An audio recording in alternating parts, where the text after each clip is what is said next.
right now on Higher Journeys with Alexis Brooks.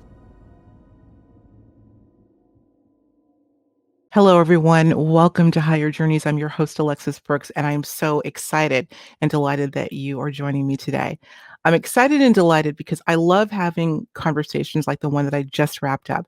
I'm so excited, in fact, that typically where I will go shoot the intro somewhere else, take a little bit of a break and ramp up, I wanted to do it immediately after concluding with my guest, who is Rob MacGregor, a brilliant author, the other half of Trish MacGregor. Trish and Rob, if you've watched our show before, you undoubtedly know who they are.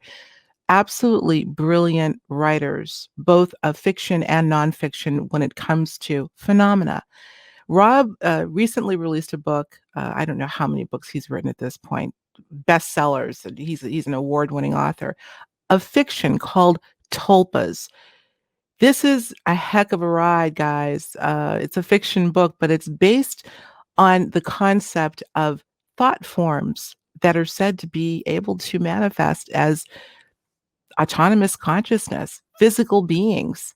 We're going to get into that today. I'm not going to go into it because he does it better than I do. We do it pretty well together, but that's what this show is about. We're going to be talking about the tulpas in this sci-fi. He says Inception meets. There's another movie that's like it. I can't name right now. It's sort of a collection of some sci-fi movies that but with the tulpa as the centerpiece, and they essentially take over the world. Really creepy, but really fascinating. Let's check this out, and you'll get to see all the things that we talk about, that we weave into concepts that you all are probably familiar with, that makes the idea of a tulpa quite plausible. Let's take a listen. Well, Rob MacGregor, this is the first time I have had you on without your other half. I won't say better half, I'll say, because I call you the dynamic duo of synchronicity and other things these days. But Right. I'm so delighted to have you. How are things in Florida? Oh, pretty good. We're sitting here in mid December in 80-degree weather, Oh, and and we're about to have a it's blizzard tomorrow. okay. So there's some contrast. Well, Yeah. glad you're enjoying the sunshine.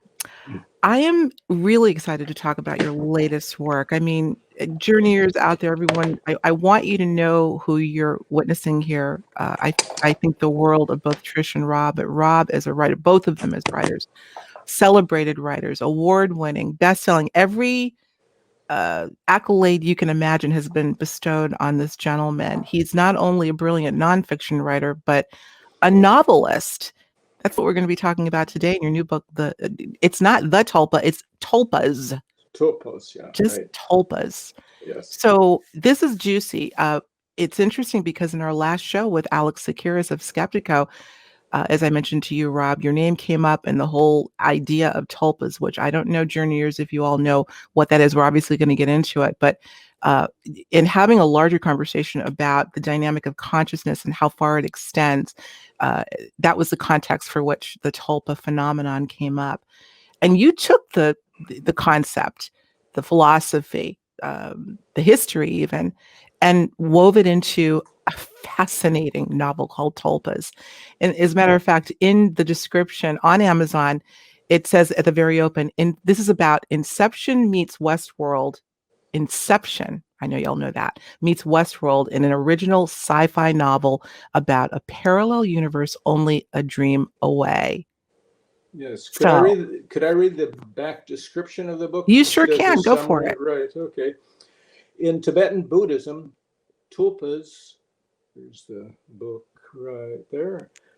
In Tibetan Buddhism, tulpas are human-like creatures created through deep meditation. In this compelling story, tulpas take over the subconscious world in a parallel universe where they quickly become invincible. For Bruce Lang and Risa Ferraro, on this side of that dream world, the tulpa army is just a puzzling nightmare. But for their counterparts on the other side, Alex Brooks and Lydia Cabrera, the tulpa army dominion is far too real. As the states of reality and dreams converge in an inevitable clash that may destroy all consciousness in both universes, the four must band together to save what is left of reality. I have two questions right off the bat. What inspired you to write a book of this depth and this, I don't know, craziness right now? Not right now, but in recent history. Yeah. Anything happening now that inspired you to write something like this? Um, I can't say that.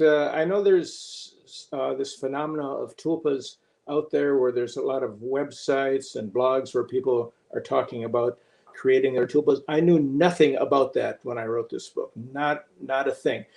My inspiration came from a book I read 25 years ago that was published in 1932. It's called Magic and Mystery in Tibet, and it was written by a French woman named Alexandra David Neal. And she was the first foreign woman to enter the Potala Palace in Lhasa, the spiritual capital of Tibet, in the 30s, or I think late 20s. And to do so, she disguised herself as a young man, Mhm. and she became a Buddhist monk trainee or acolyte in the Buddhist monastery. And she learned from the monk who was training her about creating tulpas and eventually thought form beings that manifest from deep meditation. And these beings, she found out, could actually take on a physical presence. And so she succeeded herself in creating one, but it didn't turn out too well. It was kind of an egg-shaped being with little arms and legs, and it had a real nasty personality. And so, and it was acting independent of her. And so Mhm. finally, the monk trainer, teacher had to show her she had to learn how to disperse the essence of the tulpa and banish it from our reality. So that was the inspiration Mhm.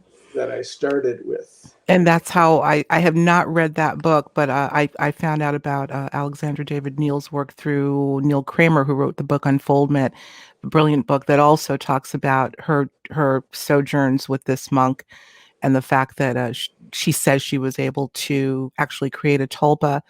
And now I'm remembering some of the details that you had mentioned in terms of it being kind of awkward, but having sort of this independence about it, really becoming an autonomous figure. I've heard this before, though, Rob. Let me just get your opinion. Do you feel similar to like remote viewing? Do you think that creating something like this can be taught? Apparently, uh, it's what's going on right now. There are groups that are meeting through the internet, and there are lessons uh, being provided. And what I think, though, is that the what they're learning is not really to the extent of projecting the beings to come into physical reality, but it's like somebody inside their head they're talking to. And sometimes what initially what people were doing was creating the personality, the sex, the age, uh, and description of the entity that they wanted to be their tulpa, and that then so an older man might have a younger woman as his tulpa, and supposedly his voice might even change when the tulpa takes over uh, his body. Uh, and more recently, I've heard the tendency now is to let the tulpa decide who they are, what they look like, and what age they are. And but when I wrote this book, I didn't know anything about this phenomena that was going on. So it's kind of a surprise to me to Are find you out about it. familiar with the Slender Man, I believe it is, phenomenon? The Slender Slender Man. Man, it's, and I really don't know a lot about it. It was someone that brought my attention to it, a very similar experiment or perhaps even a joke where a young man, I believe, decided to draw a figure, and he described his figure as Slender Man. And the bottom line is through social media and internet in general, it matriculated throughout a bunch of, I would say, the millennial generation or even younger. And since then, young people primarily, have reported seeing what this was described as Slender Man, looking the same. I don't know, Hmm. but it's fascinating, and there seems to be a fascination with the idea of creating another. without the means of how we typically create other beings. Yeah, I've With heard with something that, about, yeah, I heard something about that, but I can't remember whether it was called Slender Man or not. It was started with a psychologist who had on his desk a drawing that one of his clients had made of this man with kind of a round face and balding head and glasses, I think.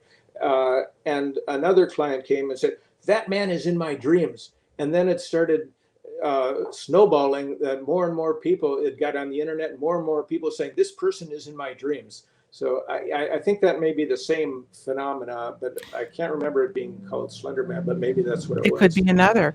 Well, Yeah. this brings up a really major question, Rob, that to me has to do with it. I think it ties in with so many pieces of literature that we've read throughout history having to do with consciousness, holographic reality, the field, and the fact that we are all connected remotely to this field and to each other. And so, you know, uh, even the butterfly effect, that phenomenon would touch on the idea that something can be created on one side of the world and be felt, seen, or dreamt of in another.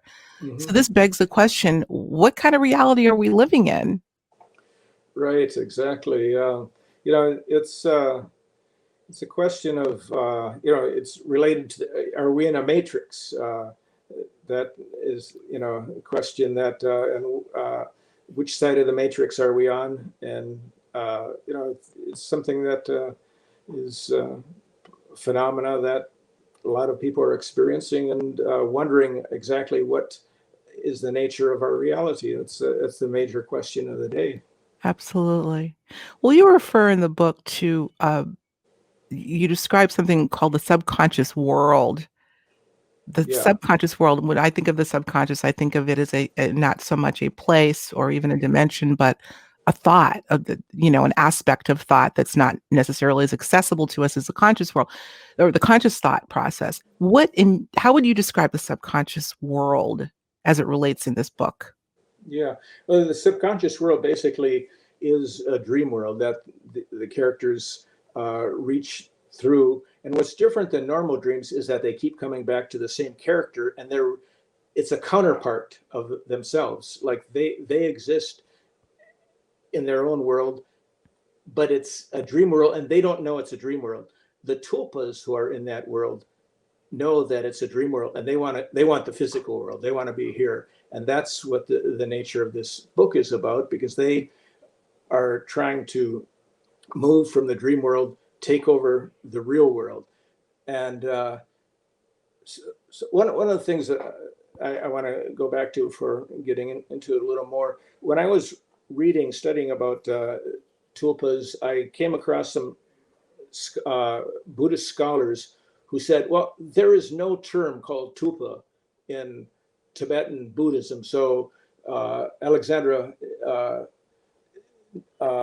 might have just made this up. But then later I learned that, yes, it's a distortion of a Tibetan word, sprulpa, Sprulpa, which means emanation or manifestation, which fits the meaning of tulpa. So that's just a backdrop. It's always the question of, how much is stories like this that come out, how much is made up and how much is real. And so there is that basic reality that exists with tulpas or sprulpas.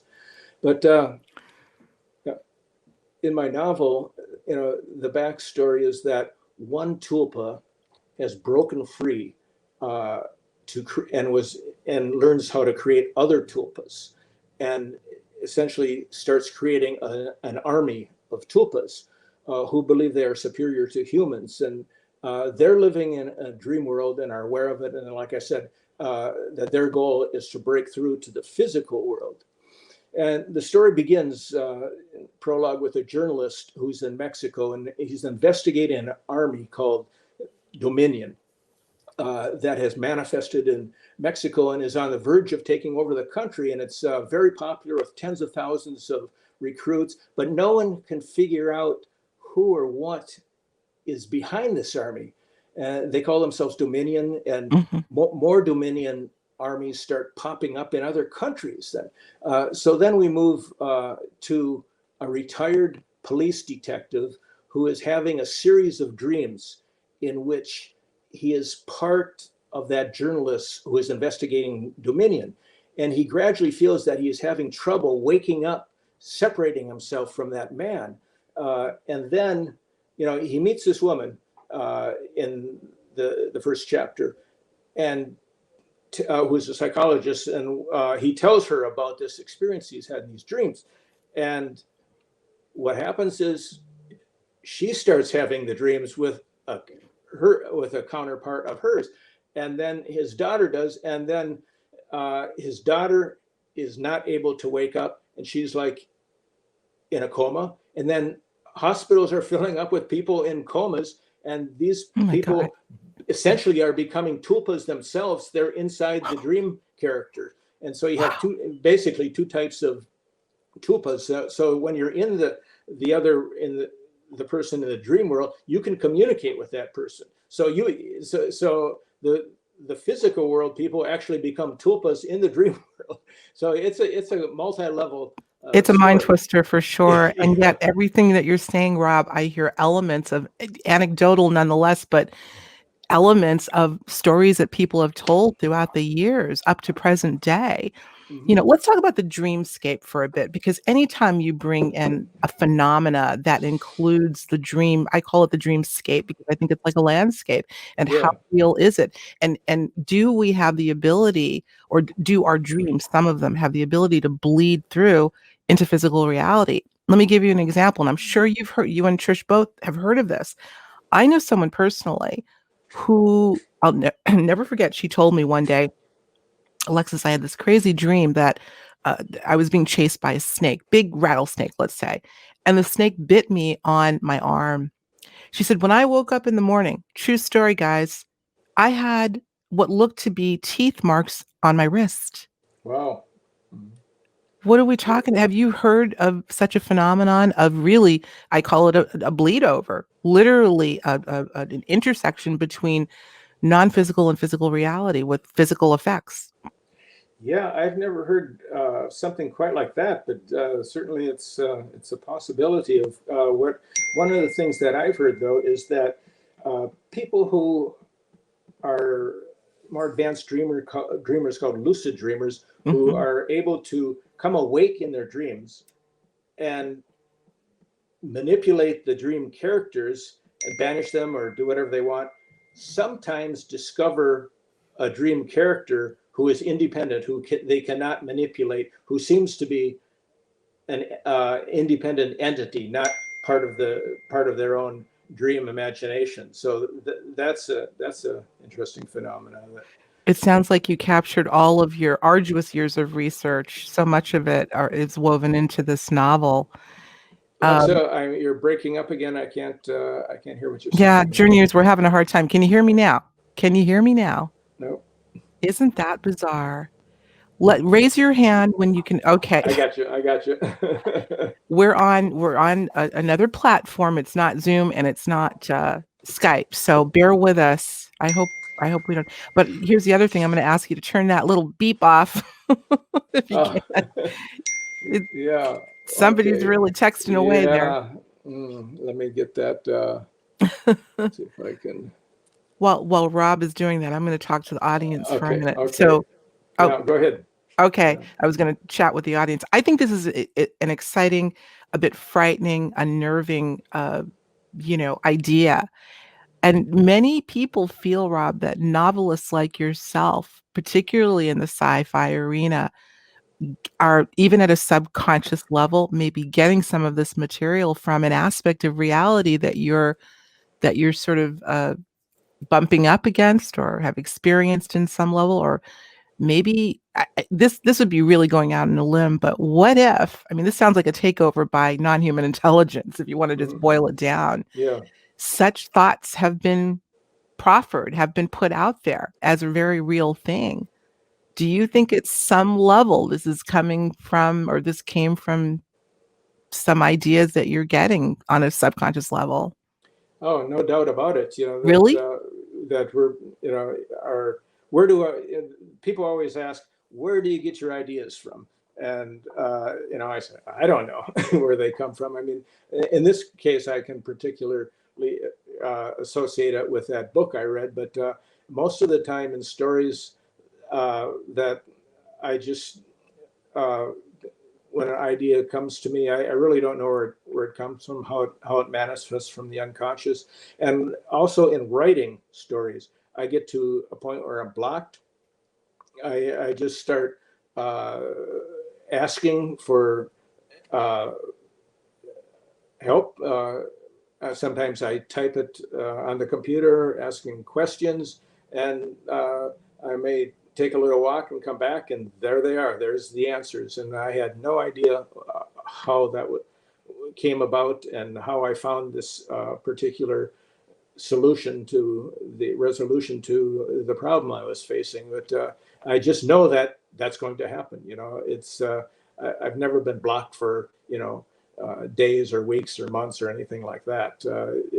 I just have to put the question out there and ask. I don't know who I'm asking or where it's coming from, subconscious mind or whatever.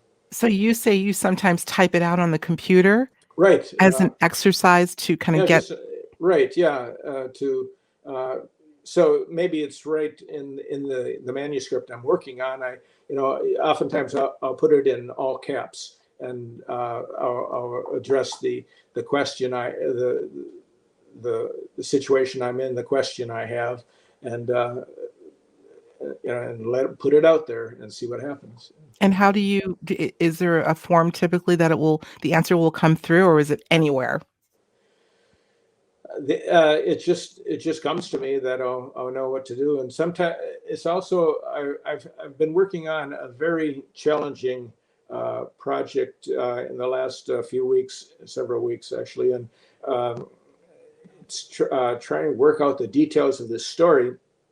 And it takes place in India and Mexico and Amsterdam and San Francisco, and it's a very complex story related to a lost master of Baroque art who is discovered by this PhD student, and the opposition she has because the person is the illegitimate son of Rembrandt. And it's a complex story, but I kept getting blocked and blocked, and I would wake up at 5 in the morning, 4:30, and start thinking about it, and that I'm blocked.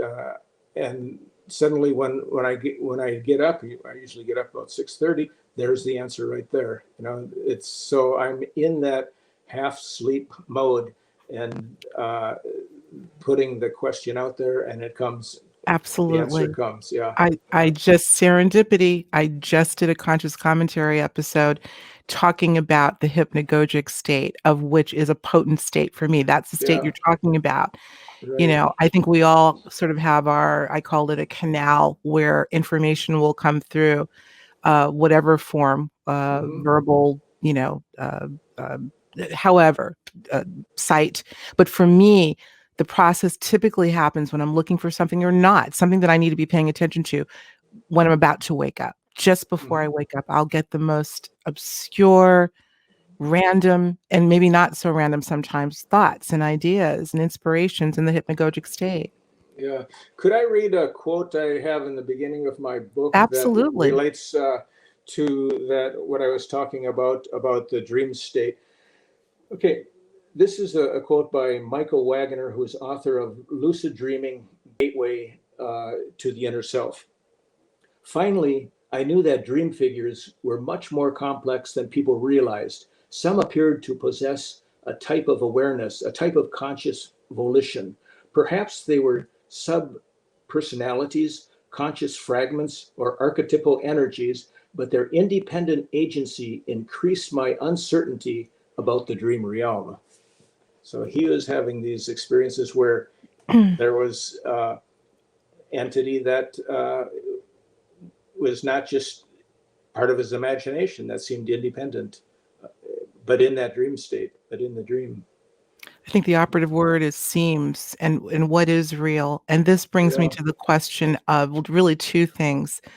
the holographic model of reality, I think, is largely a curious. I think you'd have to bring that part of that philosophy, that theory of the fact that we may be living in a hologram rather than an individuated or separate reality. Uh, could tulpas, as an example, be a holographic projection in some way, though emanating from one form of consciousness and into another?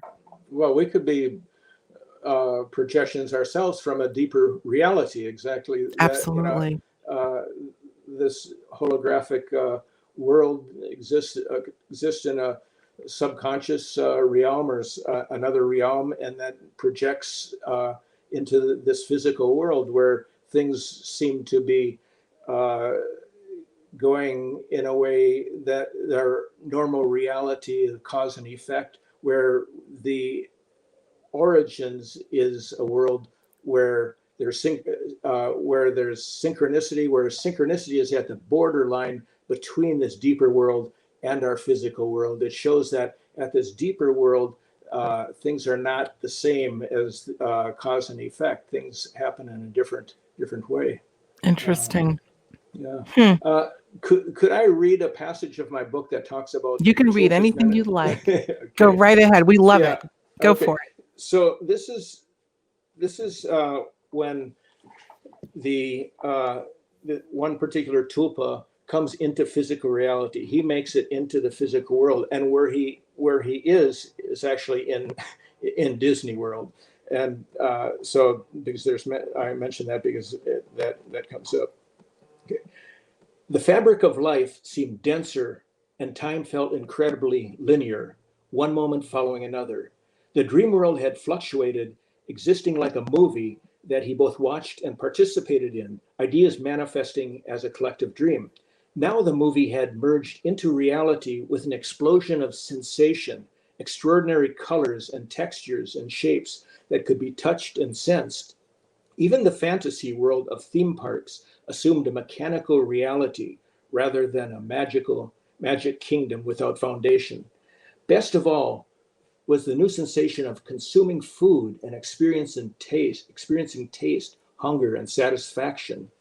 But there was something more, something less definable than sensual desires. Never born of a woman, never existing as a baby or child, he had arrived fully developed, a flower blossoming from a mental bud, with the collective knowledge of his kind.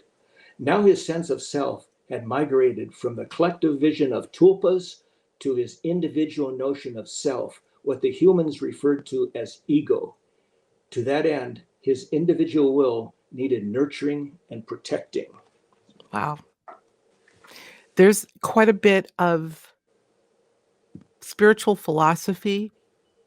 There's, there are ideas again that are almost academic. Not academic, that's not the right word, but it's more than just there's literature on this, what you're talking about here, and how lucid the description is.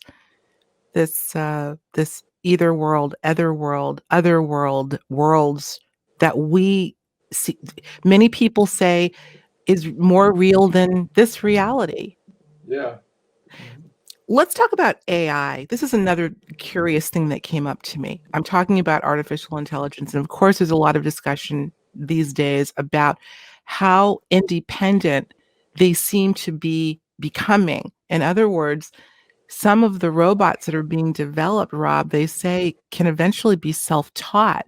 There are a lot of there's a curious juxtaposition, let's say, between AI capability in terms of, robotic life and the tulpa. What are your thoughts on that? Hmm. That's a curious fact because you think of AI as being beings that are without heart, without feeling, and are they going to be capable of those sensations, that emotions? That's the curious thing. Maybe they can mimic them, but can they really have a heart? So that's but they are getting smarter and smarter and more independent. My Alexa on the desk here yesterday started playing music on its own. I didn't ask for that music, and Mhm. I said Alexa, stop, and I walked away. And 5 minutes later, she's playing something else again. Well, the Where did question that is, come from? were there songs that you actually like or were thinking in your mind at the time? That's where it gets creepy. Yeah, it was songs I'd never heard of, but I liked them. It was okay. It was like, Yeah. and then I mentioned that to my daughter. She said the same thing happened to me. Alexa came on twice playing music. And she didn't like the music that she Wow. she was getting. Who knows where this is going? Who knows where it is right now? And who knows from whence it comes, if that makes sense? What if the idea and perhaps the technology itself for where they want AI to go is derived from ancient history, including the tulpa? Or I think there's another term, Rob, you probably will know. Golem? Is it a golem? Golem, yeah, Golem? yeah, And then the idea of the jinn also comes to mind. There the gin, seems yeah. to be crossover in these beings that have emerged throughout history, particularly as it relates to, let's see if you can tap this. It's said in the particularly the Buddhist, ancient Tibetan Buddhist culture that the tulpa, or not really the name. What did you say the Mhm. name was again? Uh, it was it, It sounds like tulpa. yeah, it sounds like tulpa. Let's see, if I can find it here. Yeah, Oh, sprulpa. sprulpa. S yeah, Sprulpa. SPRULPA. Sprulpa. Interesting. Yeah, Sprulpa. It's a little harder to yeah, say. yeah. Nonetheless, that these were beings who were created to be sort of domestic helpers. These weren't created to self to live autonomously and to eventually take over the world, but rather to be Right. little helpers. And Yeah. I will never forget a story that a dear friend of mine told me who is Egyptian, and she told me years ago that I believe it was either her grandmother or aunt who had a neighbor who confided in my friend's relative Hmm. that a jinn had come to visit her, and the jinn said to her, "I'm here to help you, nothing more, and I will do anything you ask." This is supposedly a true story. A Uh-huh. jinn that came into the home, physically manifested, and said, I'm not here to hurt you. I'm here to help you. I can help you with chores. I can help you with this." She went along with it. He said, "But there's one caveat, one condition. If you tell anyone that I exist, you'll never see me again." Wow. True That's story, interesting. at least as Yeah. it was told to me. So again, this idea of a very mysterious, intelligent, or some form of intelligent, created being there to be of assistance Hmm. to people like you and me. Yeah. What do It's you think about that? it's kind of like you're referring to tulpas as non-physical robots, but except there's uh, just like AI is developing now, that they seem to have more a sense of independence Mhm. and can be helpful. But the history of the jinn is not a positive one. They're like evil entities historically in the Arabic world. Well, this particular she called, the woman referred to this man as a jinn, but a helpful Hmm. jinn. Hmm. Hmm. I don't Yeah. know. There just seems to be some crossover characteristics that I find quite curious. And by the way, folks, this woman was sworn to secrecy and say, "If you ever speak my name or ever tell anyone that I exist, you'll never see me again." Well, she eventually told my friend's relative, I think it was the grandmother. The moment she did, he never came back. Ah, that's interesting. Yeah. Isn't that interesting? Yeah. We It's. talked briefly, Rob, a few days ago about this whole idea of tulpa, and also Dolores Cannon, the late Dolores Cannon's idea around something she called backdrop or background people. Yeah. It sounds almost identical, particularly in that she feels, or what the information that she got at the time said, that these are almost like extras that exist all around us right now. What do you think about that? Well, when you first mentioned that, I wasn't familiar with it, and I looked it up from a number of different sources, did a little research, and it seems like these backdrop people, the idea is that they're people who exist around us that we don't really communicate with, have anything to do with. That if you're in a crowd, there may be some of these backdrop people there. And what one source said was that these are people who are might be on a lower level of existence, like a more dense form of the physical reality. And if you're at a little higher sense, that you don't have anything in common with them, and you wouldn't communicate with them. That, but that. Might sound a little arrogant to some people that you're higher than those other people, Right. backdrop people, but that was one of the descriptions that was given. Well, it's interesting because back to Neil Kramer's book, The Unfoldment, I think I'm going to list that along with yours in the description for the show because it's a fabulous book. And again, it's not about tulpas, but he does include that as a part of the context.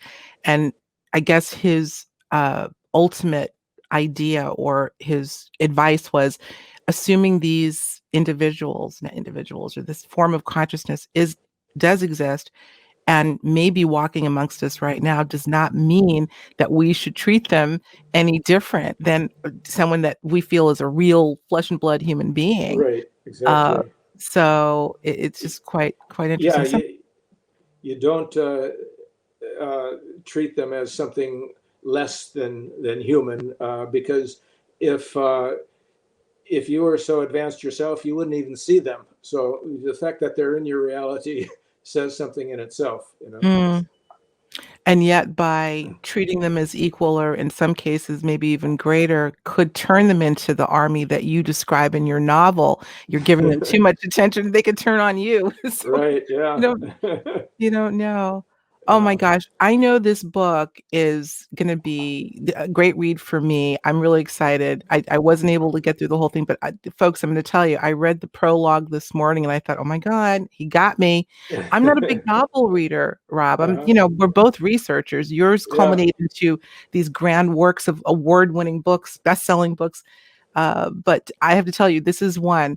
There's one other novel that I can tell you that I love, and again, because it relates to so many ideas that we study as researchers, and that is What Dreams May Come by Oh Richard yeah. Matheson. Yes. Oh, That is a great book. I love that isn't book. and the movie it's not that it wasn't good, but the book has so much rich detail Yeah. and so many relatable things that you're familiar with in your researches with me.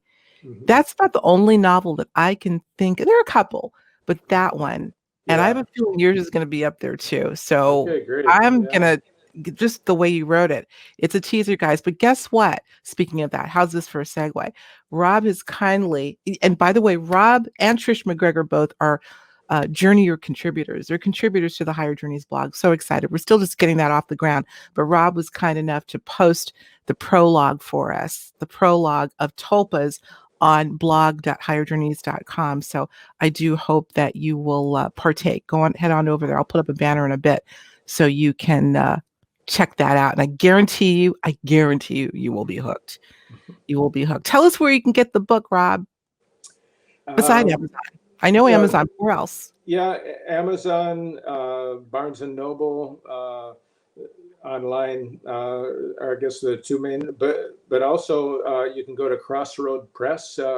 That's where I like people to buy it because I get more royalties there from the publisher. We love honesty. Okay, Yeah. Right. we'll put that link there too. And it's on audiobook as well, yes? Yes. Audio. Yeah. It's print, digital, and audio.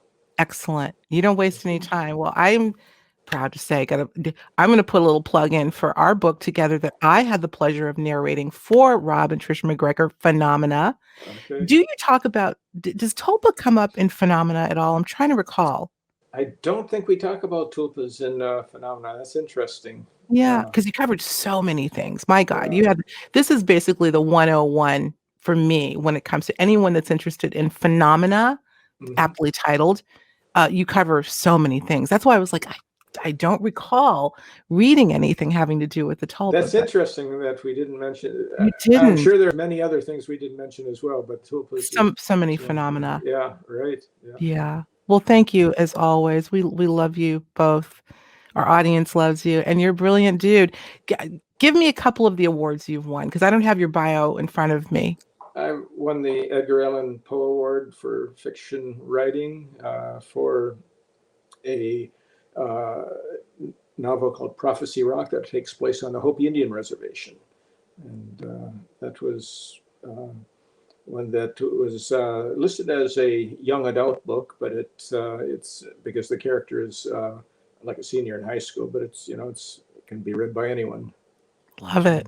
And Yeah. then you did a little something with Indiana Jones and the George Lucas organization, yes? Yes, I wrote 7 Indiana Jones novels, including The Last Crusade, and that one they gave me the script, and I adapted it into a novel, and it was on the New York Times bestseller list. So they said, "Hey, Rob, how would you like to write some original Indiana Jones novels?" And George Lucas said, "Why don't you go into the 1920s before the movies when he's just starting his career as an archaeologist?" So I did 6 novels that were in the 1920s. So I covered that decade for Indiana Jones as he's starting his career. And you're just so what's the word I want to use? Unassuming about all of these accolades. Well, that's why I can do the bragging for you. Kudos to you on a brilliant career. Like I said, we were Thank talking you. about both you and Trish on my last show with Alex Securis, who loves you. And he's like, I don't know how they do it. They've written like 100 books. This is what they do. I said, this is what they do. This It's is their because daily work. it's because we're really old. We have a Oh, lot of please, time. please. Well, you'll have to create a tulpa to finish it out for you. Yeah, maybe so. Oh my gosh, what a pleasure. Don't hang up, Rob. I'm going to say goodbye to the journeyers for now. Go get that Okay. book. Go to blog.higherjourneys.com. The prologue will be up there, and I guarantee you're going to go, oh my God, I'm going to get this book because it's that good, because I am. So there you have it. Tulpas by Rob MacGregor. Thank you so much once again, my Thank friend. you, Alexa. Thank you. Always a pleasure. And always a pleasure to have you join us, journeyers, for Higher Journeys. We'll talk to you real soon. Take care.